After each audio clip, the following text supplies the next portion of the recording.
We have an awesome show for you guys today. The greatest eventer of all time. Good news for the sport.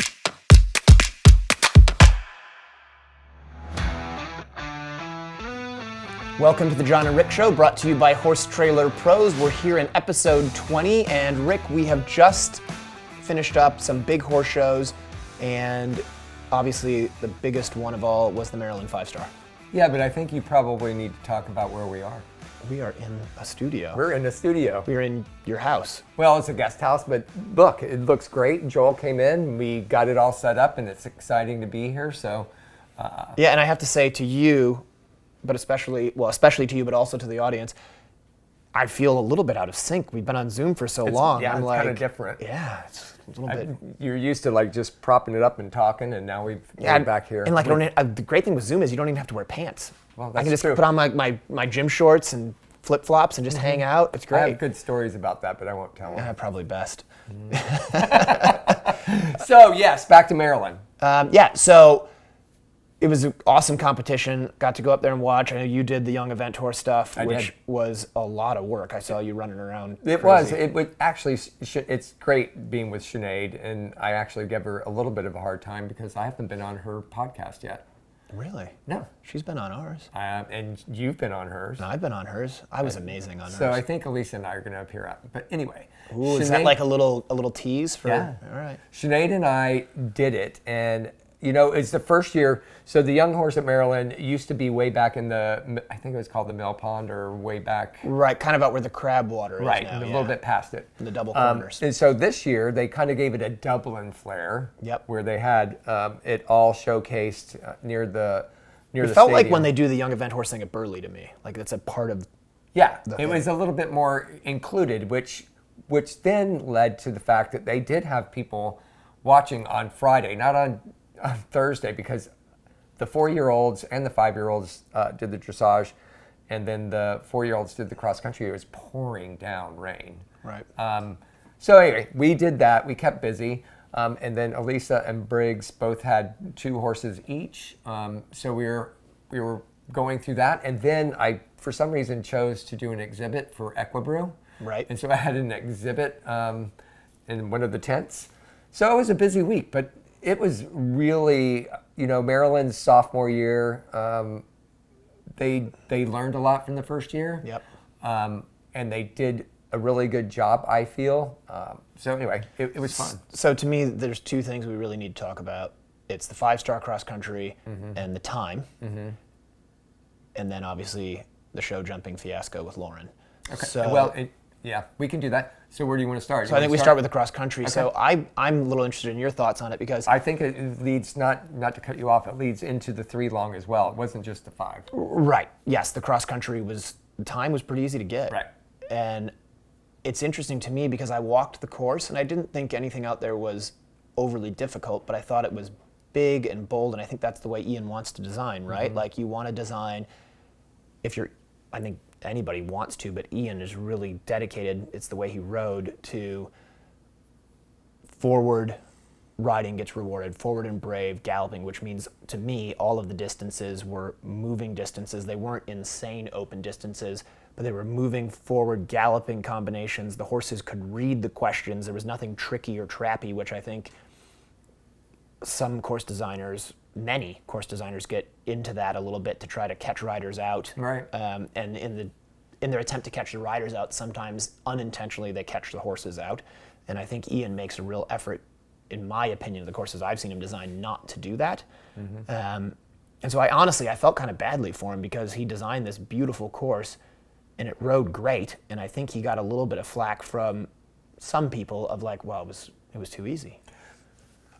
I don't think that it was coming from the course being too easy. I think it was coming from the course being able to make time. Right. I guess that's what I mean, easy to get the clock. Yeah, and obviously Tim and his wife came last year, and they were very upset last year about how easy it was to make time. Right. And so I can't speak for Ian. We maybe can ask Ian. I don't know how he wheeled the course.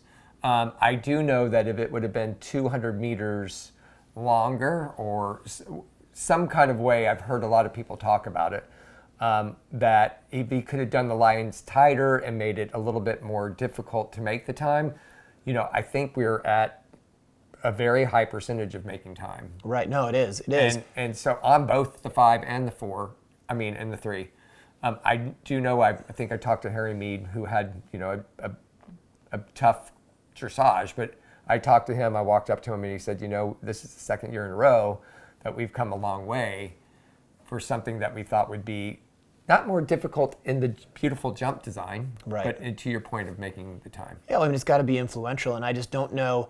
I think I've heard the argument of, well, it doesn't really matter because the best people still finished in the best places, and those would have been the winners regardless, and I think there's an argument for that. And it certainly is a better picture coming out of Maryland where it was a safe day. It was a very safe day, it was just kudos, right? Absolutely. But it's such a fine line, right? Right. Between how do you make it competitive? How do you get the time to be an issue? How do you make it so it's influential without pushing it too far? Right. And then all of a sudden you go, what were you doing? That's always the conversation. It'd be tough. This is why I'll never be a course designer. Well, I got a call from a friend of mine, I'm not just going to say a friend of mine, and talking about how well Elisa did and how beautiful she rode the show jump, and he actually knew the show jump course designer who called him and said, there's the woman that won first place really rode beautifully in the jump around. And he called me and he said, that was your daughter. I said, I knew who that was. This is only hearsay. Right. That Ian said to this show jump guy, well, after the cross country was done, you've got to make show jump so it makes a difference. Right. So I don't know if he changed his design after the cross country was done. I think it'd be tough to change it at I that would point. think you think so too. But I'm just saying, in that vein, this same guy who's a 100 jumper said, I actually enjoyed watching Maryland, right, because it was a beautiful round across country. Right. And I think if we tighten up the lines and make it a little bit more difficult to make the time, I don't think that will make it a more dangerous course. No, and some would argue if you went faster, it might make it a safer course, to be honest. Right. Yeah, it's just interesting. So then obviously show jumping happened and poor Lauren goes in there. I will say when I watched Lauren's round and I didn't really know what was happening because I was home by then. And then I watched Tim come in at the end and the music was so loud, at least on the television. It was so loud. And I remember thinking that's awesome and it's really fun, but that is so distracting. And I think that's between the crowd cheering and the music playing, it was really unfortunate. And we can get into the whole thing, but the one thing I would just want to say briefly, real quick. Nobody knows what you're talking about. Well, but I think they do. But so before we can do that, but I think the one thing I just want to say is you don't want a sport, any sport, and we can give them the specifics of this one, but you don't want any sport that you're watching to be determined by officials. I agree. So let's tell them what happened. So she goes into the ring. She's walking around, waiting for the bell to ring, and then realizes the bell has rung, but at that point, the clock's already started to count down, and she goes off and she jumps her round, jumps a good round, and then has how many time penalties added? That's a lot. It's like 16 or 17 time penalties? Yeah, and let's talk about the sport a little bit. So for the FEI specifically, there is a rule in place for riders when they come in for show jump. And that rule is you must salute the officials wherever they are, one hand on the reins, one hand off. Yep. That's a rule. Yep. What happens at some of these things in the FEI is they trick us into they do a preload where they send a horse in. That wasn't happening in Maryland, but you would go in and they blow the horn right away without you saluting. Yeah. Some make you wait and salute. So to that happening to her, the officials, if you don't hear the bell, right, there is in the rule the ability for them to restart and do it at their discretion, right? And it's just such a shame because to me, Lauren got failed on several levels. Yeah. The ground jury absolutely could have rung the bell again. Yep. She, to be honest, could have looked to the screen and seen the clock, but I'm being told that the clock wasn't actually there the whole time.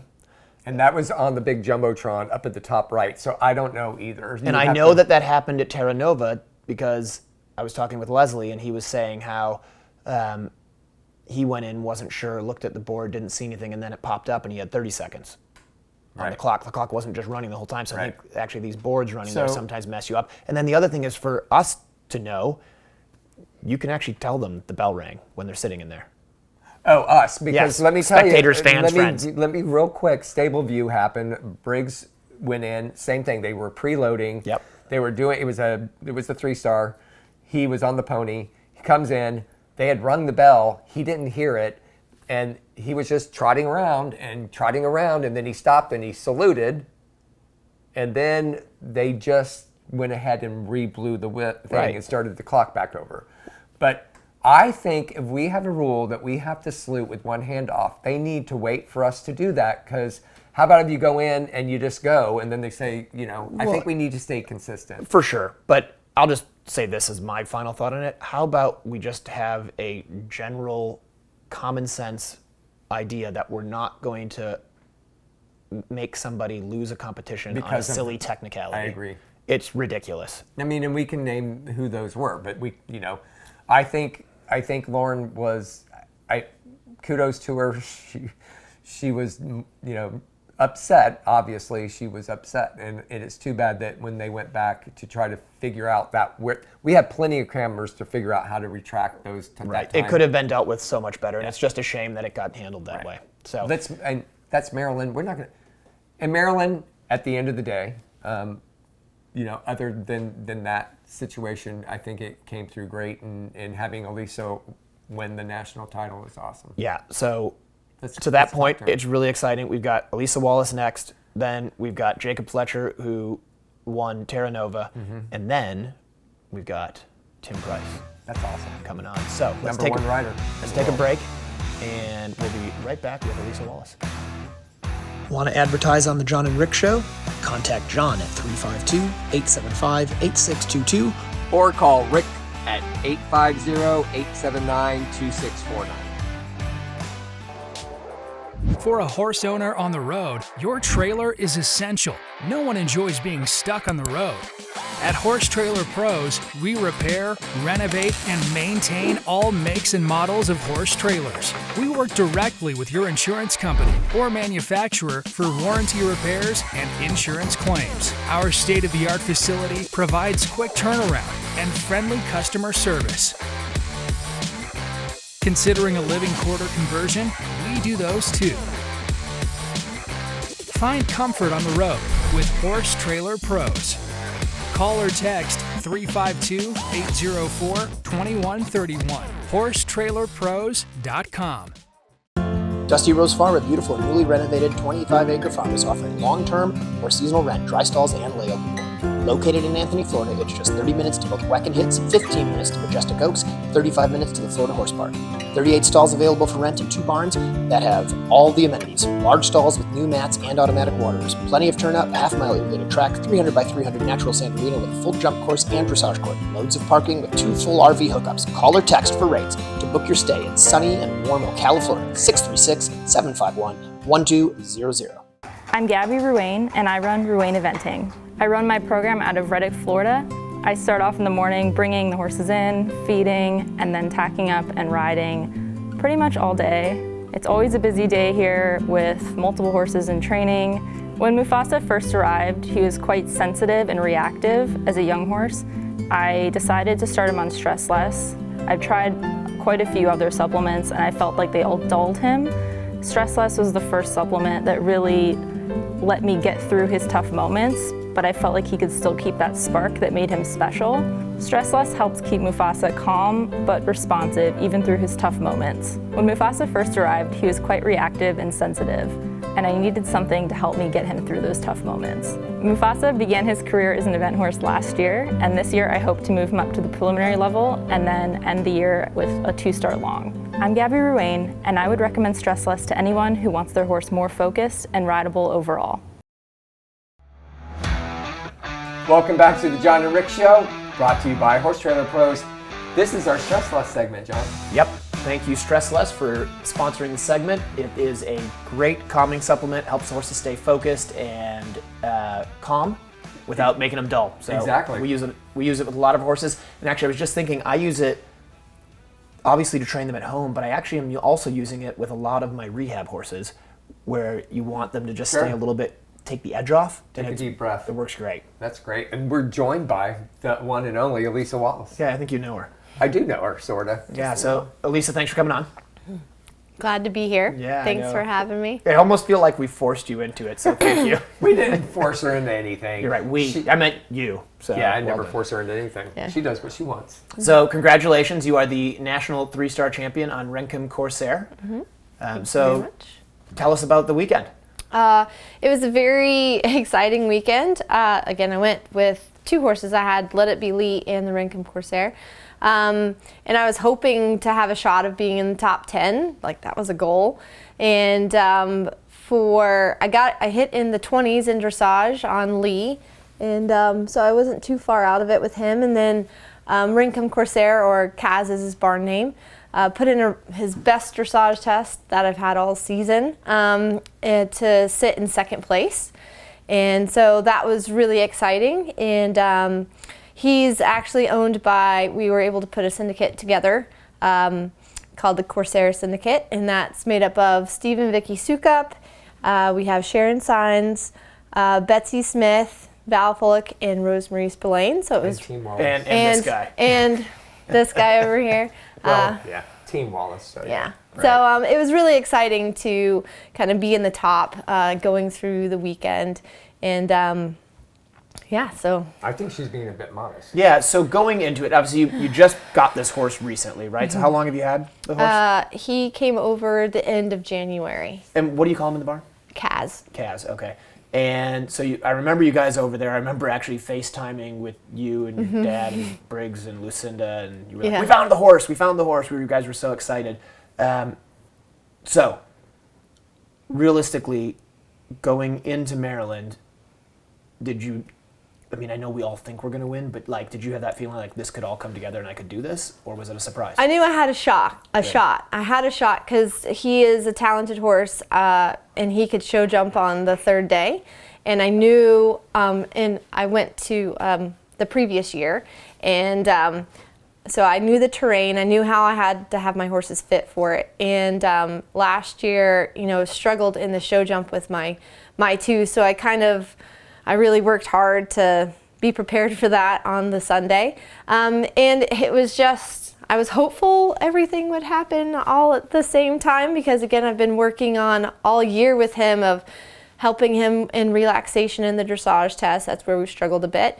And then cross country, we've struggled a bit in making time, but that's been getting better and better. And show jumping is his jam, so that's always been good. Yeah, it's really cool. I mean, like you said, the cool story is she sent some pictures to me in December, and she actually picked out 2 horses before we went. And the 2 that she picked out were the 2 that came home.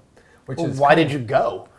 Well, we had to go. Well, because it was England, we had friends, go. we might as well. But Okay. The other cool story, and she was, Riot Gear was owned by the Sukups, and tragically he died in a pasture accident last year. Right. And then we went forward this year, just not really with any form syndicate. We just went on the basis of we felt we could do it. Well, it was thanks to my dad. It was very instrumental, actually, because I was pretty sad.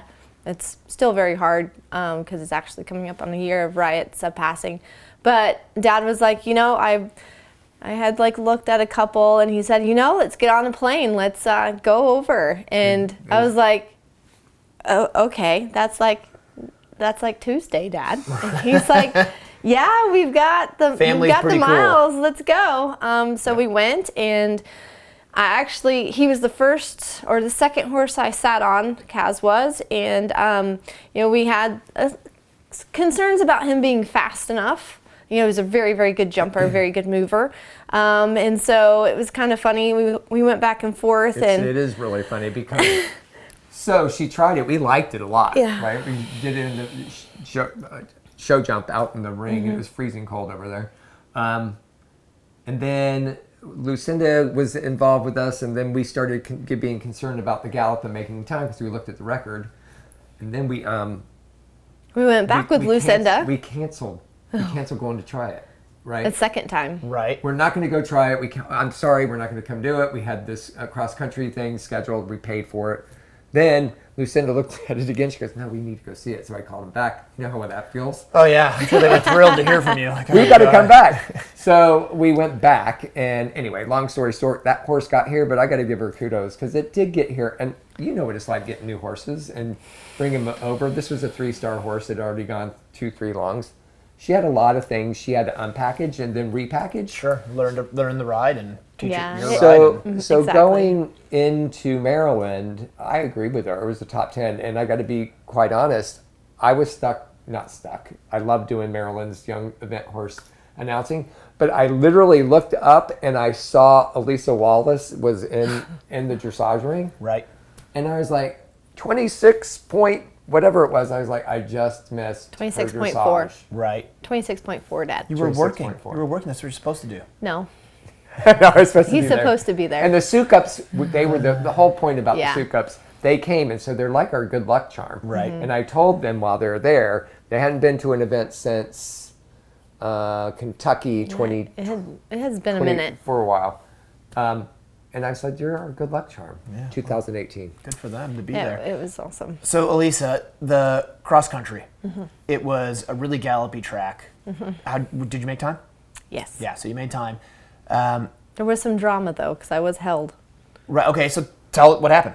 So I started off and went through the first 4 fences, and the flag went up, and so I pulled up, and so I hit my watch right at the blue and white post, and it was at 2:16. So we galloped for 2 minutes. It was right when I was like, yeah, hitting our stride. And so pulled up, and it was about probably I'd say 6 to 7 minutes, I think, was the hold. For someone had fallen. They were totally fine, but they were addressing the ground and such. So it's always nerve-wracking when you're on a hold, especially when you're in, I'm like, great, I'm in second place. I'm on a horse that I haven't made time yet with. Right. And so I was probably annoying the stewards. I was like, are you going to count me down? Are you going to let me know? And they're like, we're going to let you know. So then they let me have plenty of time to start back up, and I hit my watch again at the post, so then I could keep track of my time.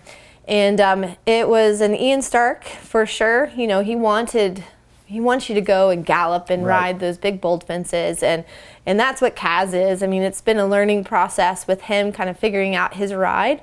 But he is a very brave and bold horse, and he did the gallop, and he felt really good. Got a little tired maybe at the last fence, but it was a 9 minutes, 38 second course, so it was a fairly long 3-star. Yeah, and you had that big keyhole, like, what was a Ferris wheel jump Yeah. to the bank, drop down. And it was actually That kind was of pretty funny influential. because coming to that, I felt him go, that's not a jump. Like I felt him kind of go, Right. and he's not one to spook, but I think he just didn't register it as a jump. And I went, no, we have to jump through it. And he was like, oh, okay.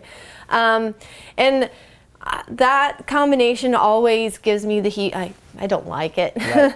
Well, it's like you're dropping off the edge of the earth. Yeah, you're dropping off the edge of the earth, and then you had the angled houses. And one thing I really love about that horse is he's so clever and he's so quick off the ground with the front end that he read it really well. And also, you know, now Maryland's coming infamous for the that crab water. Yep. So most horses tend to read it okay. I think it's more so a rider frightener, but you have to get your line right because it is fairly skinny. But I was able to make the turn, and Kaz saw it and just give him a little cluck. Yeah, well, and and the it's great. good news is everybody's watching it right now because I got some great footage of you through there. So Oh, they can perfect. see it, Great. Yeah. And then really briefly, obviously the next morning you got up, you took him into show jumping. That's a lot of atmosphere there. He dealt with that all well. Oh, man, It was like a rock concert in that ring. It was awesome to feel that, and he recovered fantastic. He didn't feel tired at all from what he had done the day before, and he jumped amazing. It felt like I at home in the backyard, jumping around. I believe she was one of 9 clear rounds. Yeah, it was intense influential. atmosphere there. Yeah, I tried to make sure I didn't pay attention. Yeah, good job. The whole Don't time. ever pay attention. That's my motto. Yeah. But Just she looked in at me. general. She looked at me during a press conference real quick, and they go, "Is this your first national title?" And I was sitting out, and she was I like, was like, I don't know, Dad. Is it? Actually, I was reserve champion at it would have been the 2-star long format. "Yeah, with back good, at, with good." No, it was Jackson. I get it. I was one time the 4-H state hunter champion in Wisconsin, so it's the same thing. exactly. Yeah. So listen, Elisa, thank you for coming in to your dad's place here. Yeah. We appreciate Oh it. yeah, it is. Yeah. It is. So- Just in our backyard. Congratulations again. We really appreciate it. And obviously we'll have you on again very soon. Good, thank you. Awesome. Appreciate it. All right. So thank you to Stress Less for being the segment sponsor. Yep. And we will be right back with Mr. Jacob Fletcher. I'm Gabby Ruane, and I run Ruane Eventing. I run my program out of Reddick, Florida. I start off in the morning bringing the horses in, feeding, and then tacking up and riding pretty much all day. It's always a busy day here with multiple horses in training. When Mufasa first arrived, he was quite sensitive and reactive as a young horse. I decided to start him on Stress Less. I've tried quite a few other supplements, and I felt like they all dulled him. Stress Less was the first supplement that really let me get through his tough moments, but I felt like he could still keep that spark that made him special. Stress Less helps keep Mufasa calm but responsive even through his tough moments. When Mufasa first arrived, he was quite reactive and sensitive, and I needed something to help me get him through those tough moments. Mufasa began his career as an event horse last year, and this year I hope to move him up to the preliminary level and then end the year with a 2-star long. I'm Gabby Ruane, and I would recommend Stress Less to anyone who wants their horse more focused and rideable overall.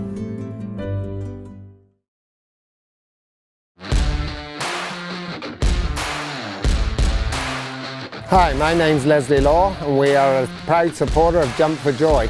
We've been using their portable cross-country jumps now for about 10 to 15 years. We love these jumps because, as you can see, they're very easy to move. It would only take another person on the other side, and I could place this fence wherever I wanted to very easily.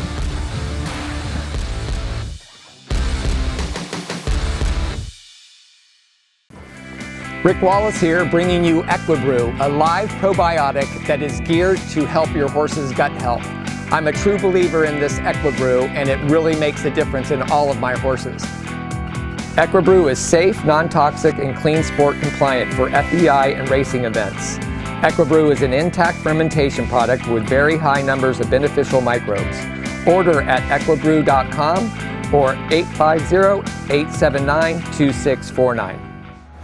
Welcome back to the John and Rick Show, brought to you by Horse Trailer Pros, and we are excited to be joined by the most recent winner of a 4-star competition in the United States at TerraNova, Jacob Fletcher. Thanks for joining us, man. Yeah, thanks for having me, guys. Appreciate That's it. great. So you had a pretty great weekend.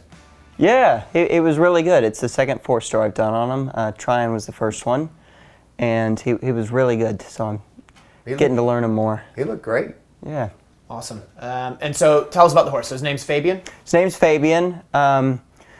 We bought him two and a half years ago. He unfortunately had an injury in the pasture a few months after we bought him. So Sidelined him for a bit. exactly. So Right. this season's actually been the first season I've really been able to compete him. So we've and obviously, made it work so quickly. you're known for being a really stylish rider and having. Don't you like that? But it's Stylish. true. It's true. You are. You're very stylish, very sort of what I think people would call American style riding. And we all give you a hard time about it and tell you that you sit too far forward. But that said, Say, I won. you have but you have a method and a reason behind it. So I mean, obviously we want to get into the competition, but I always think that's interesting for people to talk about because you ride in a similar sort of balancing technique as Kevin McNabb and a lot of those guys in jock. So is that something that you started doing when you were a kid, or did it sort of develop when you started riding with Kevin, or how did you get into that? Well, I think if you watch kids, like if you go and watch Pony Club and if you leave kids to it and don't coach them at all, that's actually the position that I think people naturally assume. So you like to basically go uncoached. No, I'm just saying I think it's actually quite a natural position to assume. And I would actually argue that it's more about the way the horse jumps. So if a horse is jumping through you, you're going to be quite upright, because if you lean up the neck and the horse is jumping through you, you might end up on the floor. Right. If the horse is backing off and using its body, you can stay in a more forwards position and be in balance and be, in my opinion, a little quicker.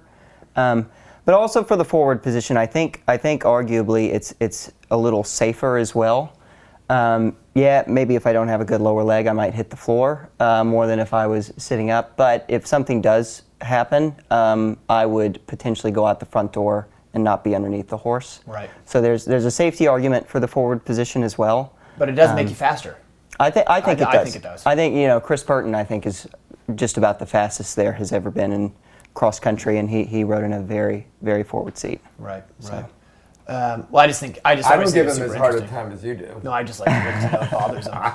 I sit there and kind of enjoy watching him go around the show jump. It's always in balance. I will say that it is always. Well, in it balance. has to be, doesn't it? That's why it has good show jump rounds. Yeah. Well, and I think it's interesting as well because like we were walking the course and you're talking about, well, if I can ride him this way, it changes his shape and he's going to jump into this fence. Like you're very thoughtful that way. That's all from Kevin. That Right. was.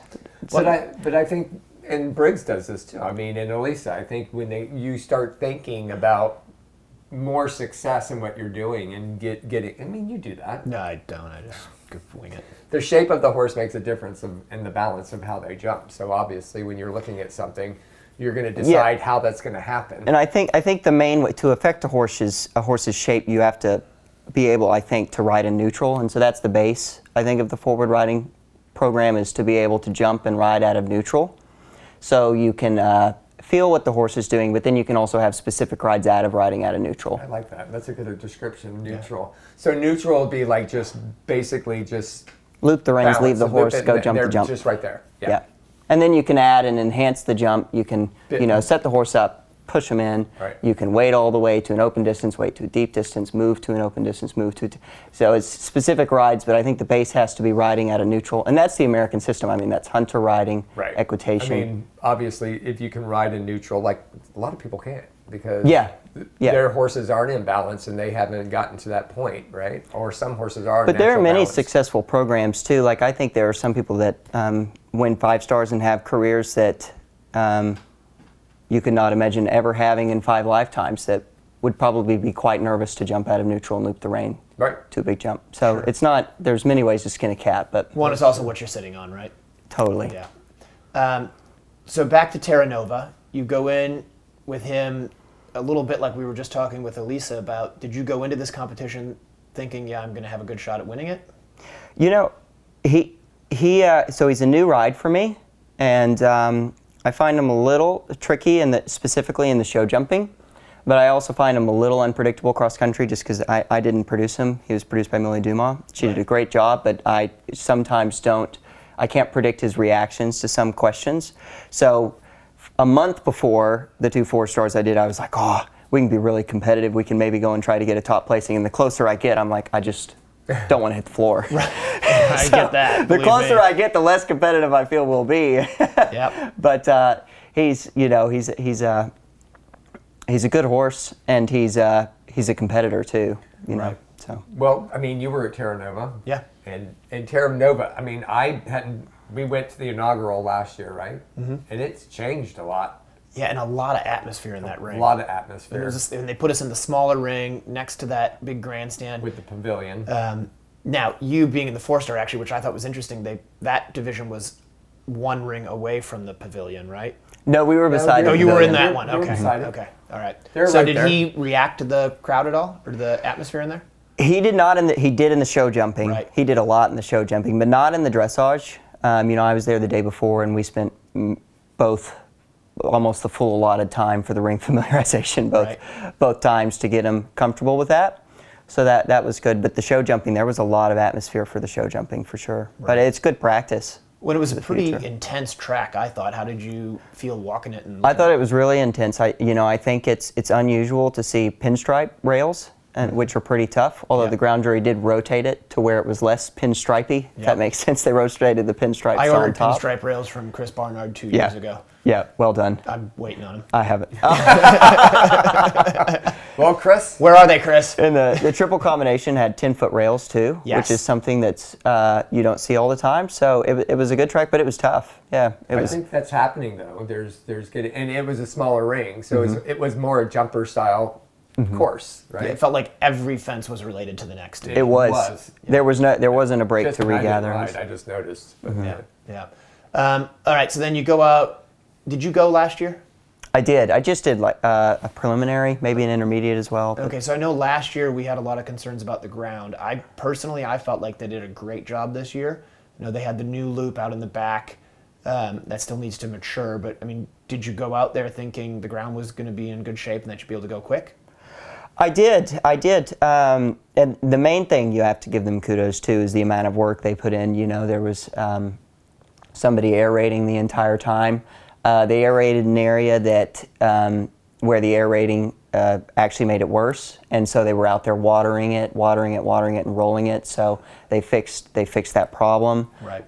They tried really hard. That was in the new loop. In the new loop. Right. Yeah, but it felt great going around. No problems anywhere. Yeah, that's kind of what I thought. I know it's always great to see aerating and watering, and then fixing problems with the Well, roller or whatever. it's just it's innovative. Right. You know, the entire, I think the way they design the cross country, and I'm sure the way they'll continue to design it's very innovative. And what was exciting for me for TerraNova is I think it's hopefully a venue that will pave a way forward for the future of the sport. You know, I've been very worried about the future of the sport. You know, your wife was talking to me about a show she was organizing where professionals were going to volunteer for the volunteers. Yep. And I thought that was great. To be fair, she was probably telling you were volunteering. She did. Yes. She did. And I thought that was great. But, you know, it also made me think from first principles is that we're very thankful for our volunteers, but we need them. It's not that we want them to join, but we actually need them. And so there's a lack of self-sustainability in our sport. And I think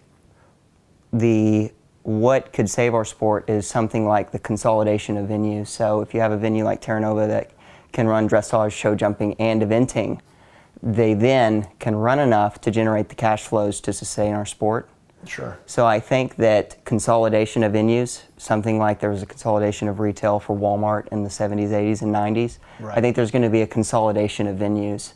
No, I think like you're we right, saw and at WEC. it's interesting, and we could go on about that forever because there's going to be also the camp who says we need all these different places to go. We don't want to be at the same place, and that as things get developed, you have less opportunities to go to different farms and different properties. But I think you're right, like places like TerraNova or WEC or Tryon. Well, and then the main are the future, genius, probably. I think the main genius behind it is that I've been thinking, because we were potentially going to do a show in Arkansas, and I was trying to squeeze it from a cash flow perspective. You know, how can you make this work? Right. And from a return on investment for how much the land and all the money and how much everything else costs, it doesn't make sense.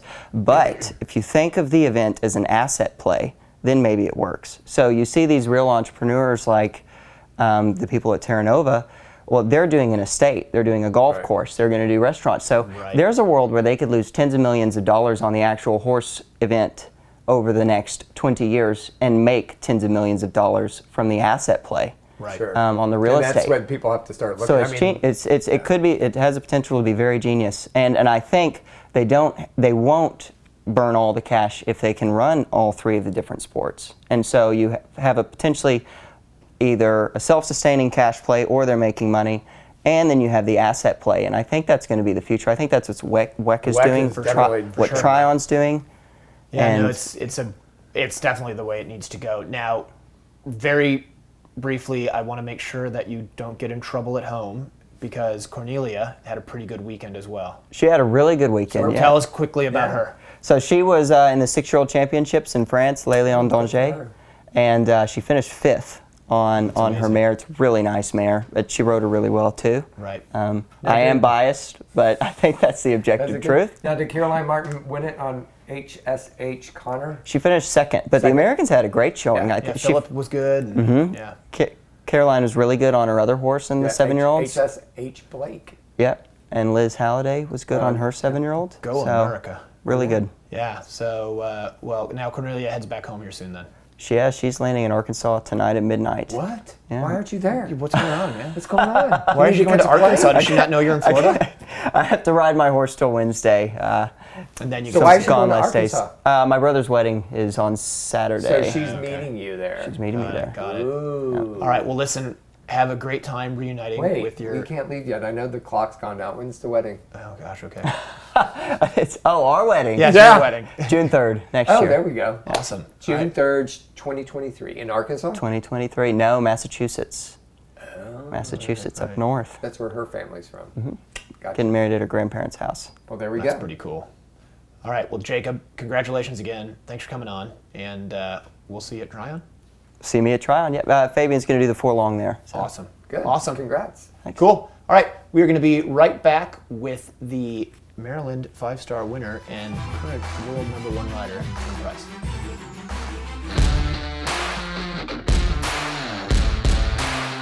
Jump for Joy fences are easy to move, lightweight, durable, and low maintenance. So we're out here on the cross country. We just finished over in the show jumping over the Jump for Joy fences. Had a great time schooling over them. They're really nice and easy to move, so we were able to adjust some things and really have the exact school that we needed thanks to the Jump for Joy fences. I love them. Order yours at jumpforjoyusa.com. Dusty Rose Farm, a beautiful and newly renovated 25-acre farm, is offering long-term or seasonal rent, dry stalls, and layover. Located in Anthony, Florida, it's just 30 minutes to both Weck and Hits, 15 minutes to Majestic Oaks, 35 minutes to the Florida Horse Park. 38 stalls available for rent and 2 barns that have all the amenities. Large stalls with new mats and automatic waters. Plenty of turnout, half-mile elevated track, 300 by 300 natural sand arena with a full jump course and dressage court. Loads of parking with 2 full RV hookups. Call or text for rates to book your stay in sunny and warm Ocala, Florida, 636-751-1200. When it comes time to compete, I demand the best out of my horses and myself. That's why Elemental Fit Lab, the home of CrossFit antics, is my home gym. Coach Vilma and her team create a fun, welcoming environment for athletes of all levels. Whether you're a beginner or a seasoned athlete, Elemental Fit Lab will guide you towards a stronger, healthier version of you. Mention the John and Rick Show to get 3 free personal training sessions with enrollment.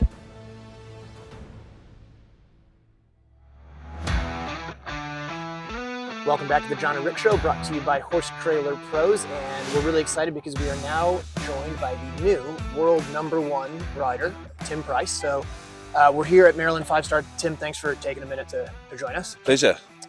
So congratulations, first of all. Thank you. It was a pretty big week for your whole family last week. So what, you're #1 and yeah, and Janelle's number two. Pretty good. Yeah, although How does that go in the house? well, I think from a domestic point of view, it'd be better if she was ahead of me and just keep everything happier, because she's going to come and get me. I'm sure she's got Poe to come for her, so Right. she'll be on a bit of a mission, I'm sure. Well, but you've got this week to come. So Yeah. Before we get into Bookalo, let's talk a little bit about this week. So we're here. It's actually Thursday. You do your test tomorrow. Right. But tell us about, was Coup de Coeur, right? Yeah. So tell us about him and sort of your expectations. He's a fantastic little horse, but he's new to this level. Okay. Hasn't done a 5-star, but that's just how much I believe in him to put him on a plane and come over here, because, wow, some cross-country horse. He just chews up the ground, loves a big fence, very capable horse. So I've had him for this season. He actually was a Christopher Burton horse, but when Chris changed codes to show jumping, he basically came across to our stables, and Janelle had him for a start. That was last year when she decided that he was maybe not for her for various reasons. Big, Right. powerful horse. She's not so big, and he just tugged around a little bit and things. So he came to me this year, and I've just fallen into place with him. And so what, just out of my own curiosity, what makes you decide to put him on the plane to come over here as opposed to doing a Poe with him? That would probably be the logical choice, to go to Poe for his first 5-star, not too far away compared to here from us in the UK. But I love this place. I came last year, and I thought that was, for its inaugural year, it was already an incredible job that had been done to make it, a world-class 5-star competition, and I was excited to see what would, how it would develop and evolve from there. So I really wanted to come, and the owner of this horse was very keen on the idea and the prospect of putting him on a plane. And it's just testament to how much I believe in his, his ability, because Poe, you would say, is a flat, quite a straightforward. I mean, it's a 5-star, but it's a certain type of 5-star that I think he ultimately is going to be more of a burly horse, a Badminton horse, and hopefully a fair hill horse. Right. And so you just got back from walking the course. And so how do you think it evolved in a year? I mean, it looked to me, walking it was pretty big. Yeah, pretty big track, and obviously the terrain is quite hilly. It's quite hilly, and I think what he's done with the start and the finish and the different locations is very good. How that impacts the energy requirement at certain stages in the course. I think it's made it more authentic of a 5-star, if you like, with the big climb to the water at the top will come maybe at 8 or 9 minutes. Right. So that's really going to test how much fitness preparation, or how your fitness preparation has come along, and how well you've negotiated the course up till that point.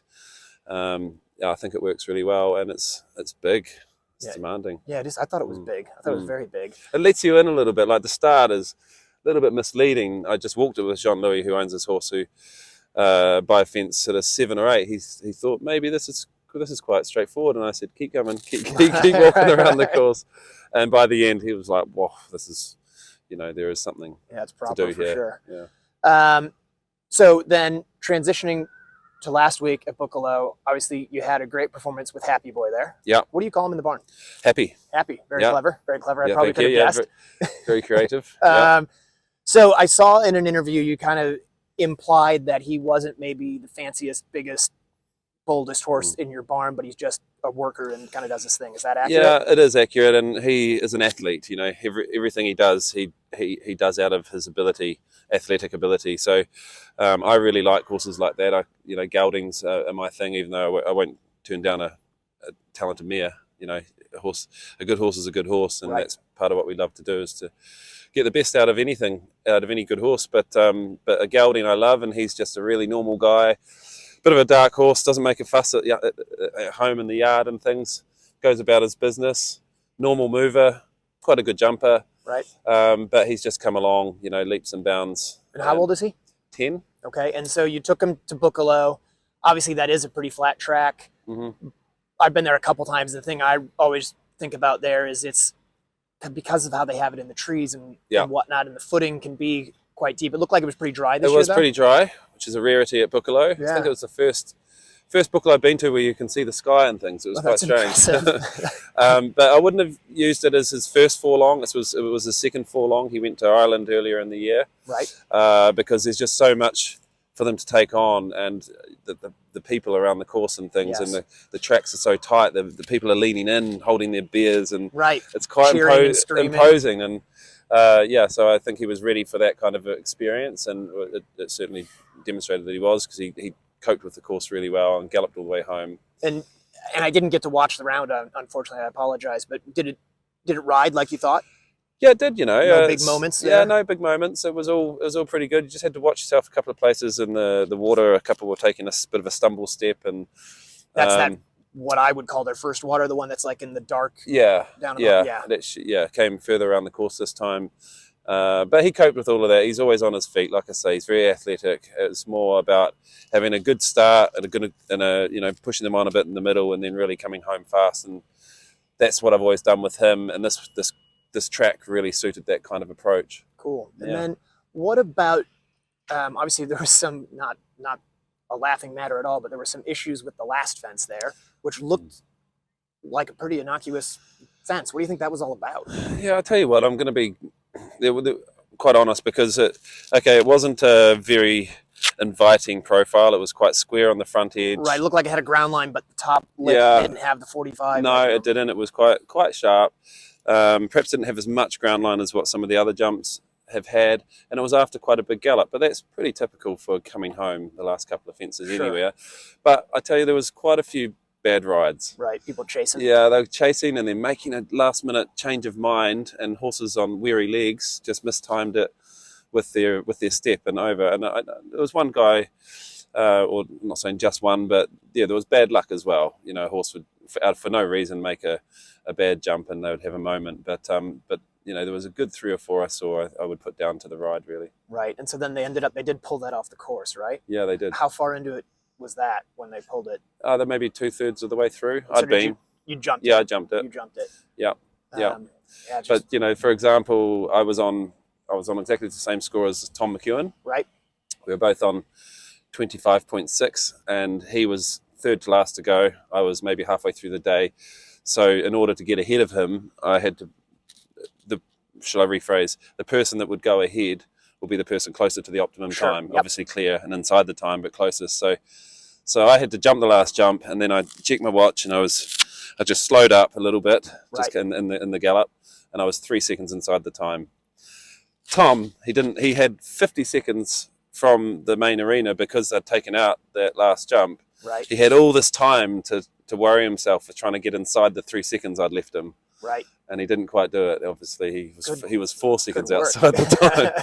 So yeah, the last jump probably would have worked in his favour a little bit because he could have just Sure. focused with jumping the jump, and Yep. instead he was slowing down, speeding up, looking at his watch. That's tough to do for sure. And did you guys, all the grooms, get through the grooms party early in the week in one piece? Yeah, It's always a they big all one they all survived.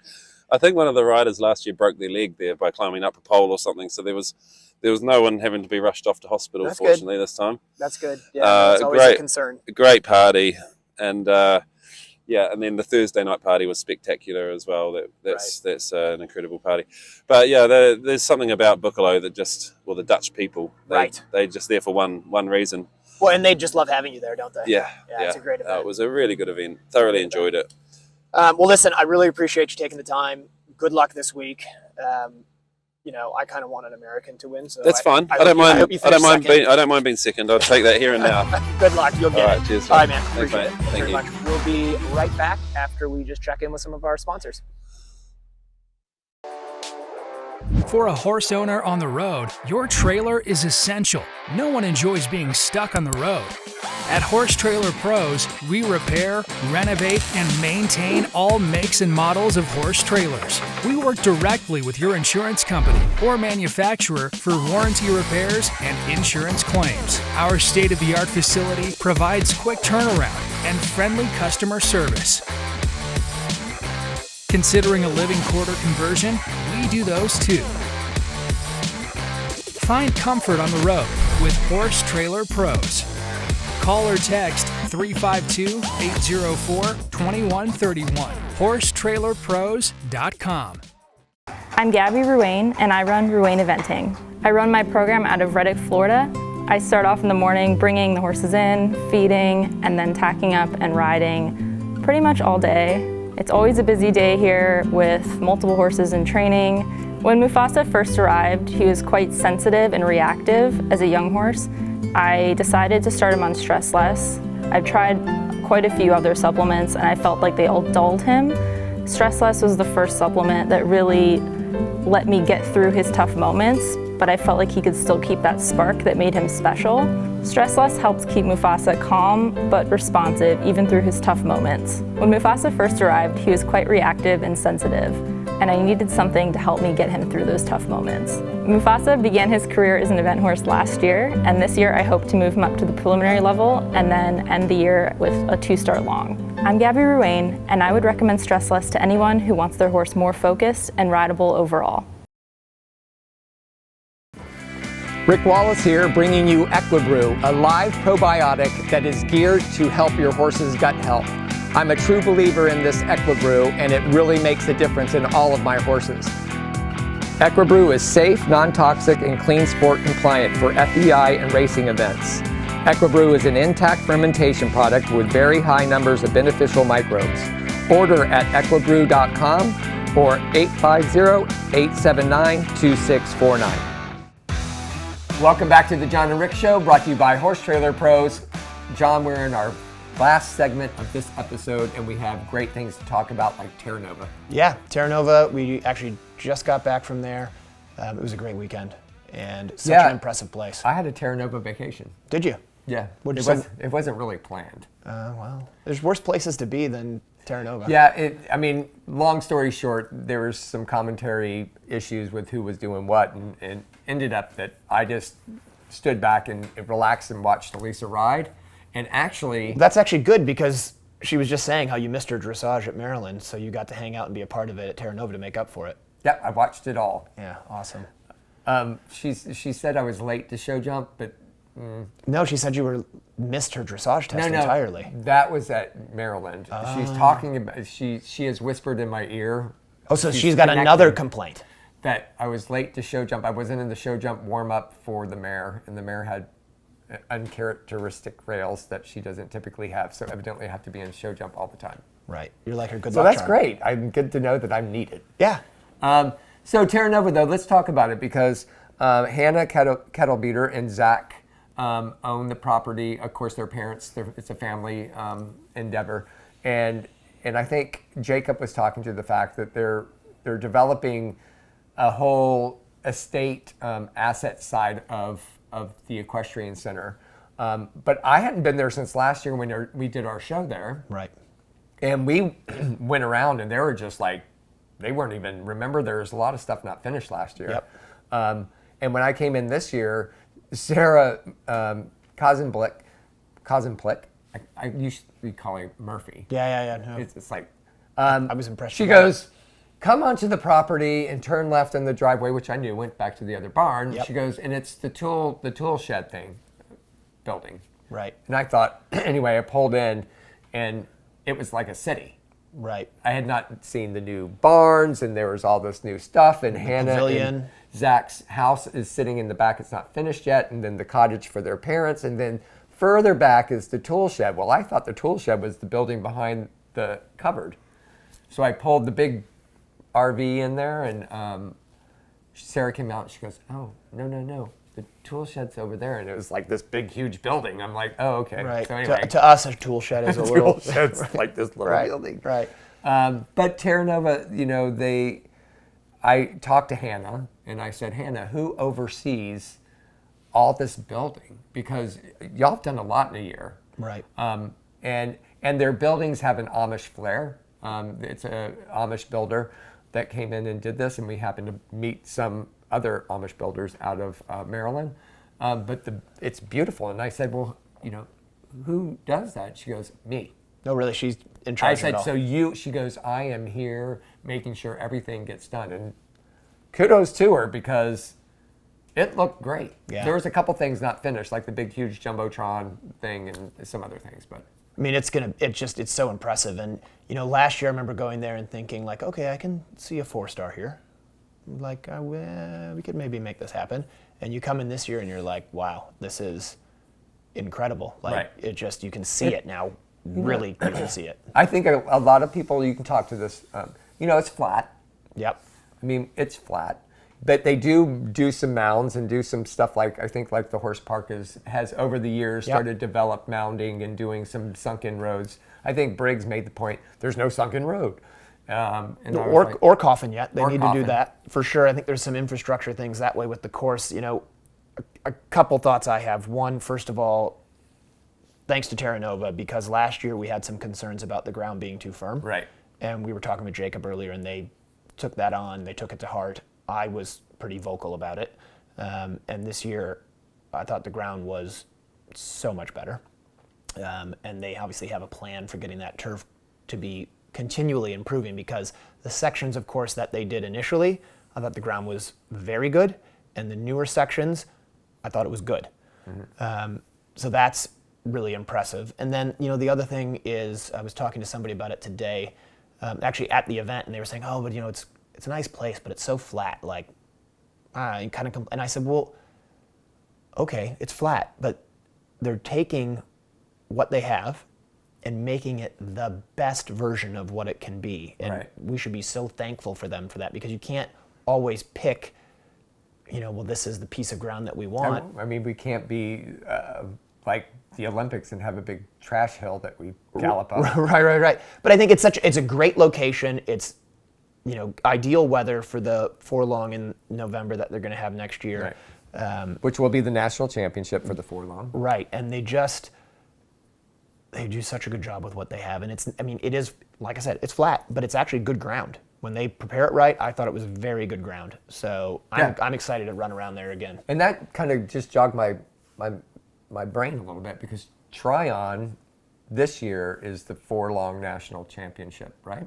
I don't even know. It is. Yeah. So that means Jacob's going to win, because typically when they're on the show, it's like they go off and win. Right. So now he'll win again, and we'll have to have him back on the show.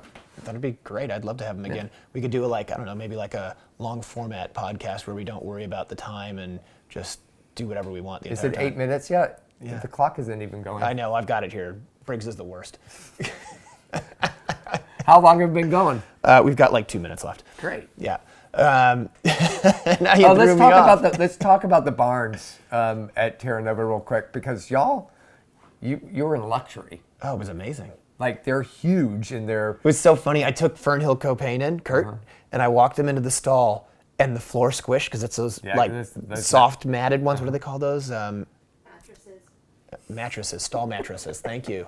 Thanks, audience.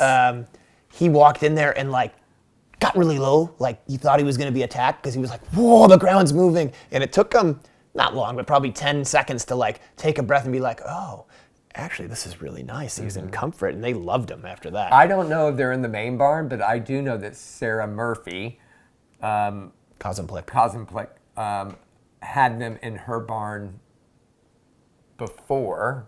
She's at a new farm now, but she might have been suggested they use those. Well, they're amazing. The horses loved them. It was, the whole place is just wonderful that way. And how I walked in and I expected this, because the buildings are so tall and they have the windows up top, I thought there'd be meeting rooms or something up there. And it's just this giant vaulted ceiling, and all I could think was that's gotta be really hard to clean. I did that same thing. You gotta have a long, spider web. Yeah, but I think it must be to get the heat. But then on each end of each aisle are TVs for the live stream. They weren't playing, right? Yeah, well, they're still getting everything going. But I guarantee you, by the next event, they're going to have that all sorted out. So, anyway, it was an incredible place, and I just was so appreciative. And they did the awards well. Yeah, the show ran very well, I thought. Yeah. So, it was great. Well, listen, it's been fun. It's been a great show. Yeah, thanks for coming. Yeah, thanks for hosting us here, and for staying on time. It's our studio. No, this is your studio. Ours. Yeah. So it's been a great show. One really brief thing that we didn't discuss earlier is the T-shirt thing. Oh, yeah. So we tried to give T-shirts out at the last show, and people followed all of the instructions to get the T-shirt, right, by saying T-shirt on the show. And then I replied saying, text me your address so I can send you the T-shirt. Nobody did that. So we're going to do it again. We're going to do it again. If you say T-shirt in the YouTube comments or Facebook. Yes, you can do both, but they have to be the first comment that has T-shirt in it, not all of the T-shirt comments. Correct. Otherwise, the you're first going to have to person, order a lot more T-shirts. Yeah, the first person, we will give that T-shirt, and I'll give it to the last person as well. We will. But we need your address. You got to text me your address, and I put my name, or my phone number rather, in the comments. So you got to go back and look through it and find the number, and then it's also on this show. Yeah, 352-875-8622, and you can get your T-shirt. But you got to be the first person to comment. So let's do it. All right. Let's go. All right. Thanks for joining us, guys. We will see you next time. We have an awesome show for you guys today. The greatest eventer of all time. Good news for the sport.